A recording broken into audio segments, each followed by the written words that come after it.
What is the one thing that keeps you up at night? I'm sure for some people, as soon as their head touches the pillow, they fall straight to sleep. How does it feel to be God's favourite? If you're like me, I'm sure the last things you think of before you go to sleep are the most terrifying, hideous, somewhat unrealistic, nightmare-type thoughts. It wasn't always this way. Before I had my kids, as soon as I went to bed, I'd be out like a light. The first saying I ever heard was straight after I had my son. I was complaining about the fact that I hadn't slept in weeks, and this lady looks straight at me, dead in the eyes, and she tells me, "You'll never sleep again, darling." And at that time, I couldn't understand what she actually meant. But now I fully get it.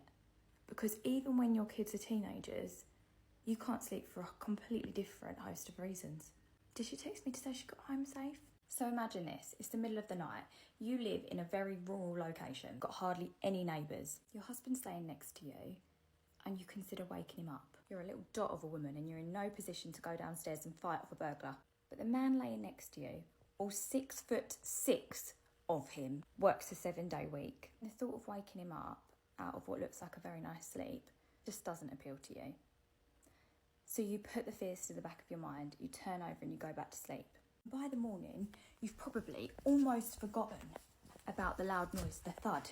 Now, going back to what I said at the beginning, the worst situations that go through my mind, this is number one. Imagine going into one of your daughter's rooms and her bed's empty.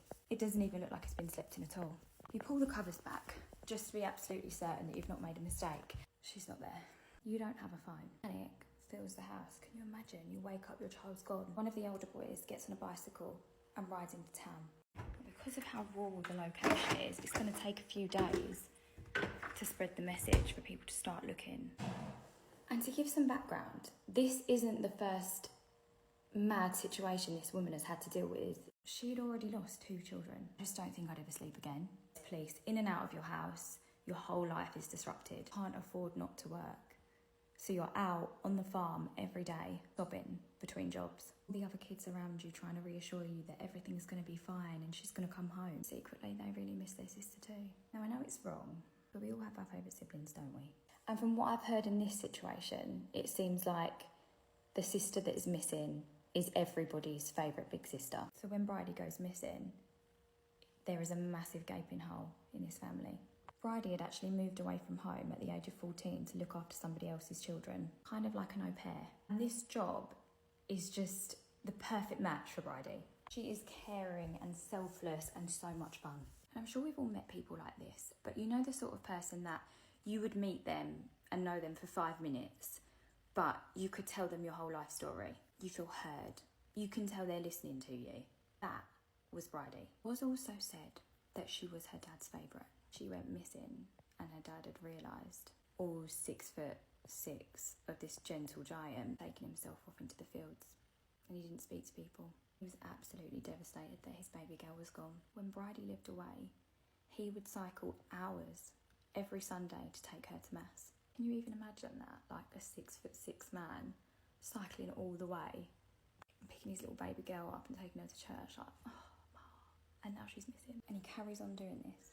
Gets on his bike every day and he goes to look for Bridey. He does this after a full day's work. And like with all disappearances, you know there's always one person who knows exactly where that person's gone. It's physically impossible just to disappear.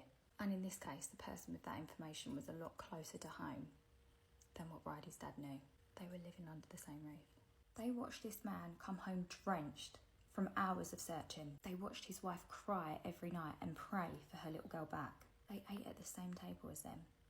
And whilst this person watched them pray for Bridey to come home, they prayed for something completely different. See, what this person was praying for was forgiveness. Miles and miles away, all the way in London, a place where this little girl has never been, police receive a tip. Bridey's older sister had moved to London to start a new life, a better life for her and her husband. Her sister, who is decades older than Bridey, has no idea that she's actually gone missing. That is until the Met turn up at her door. She is petrified. And she has no idea what could have happened or where she could be. Or at least that's what she tells the police.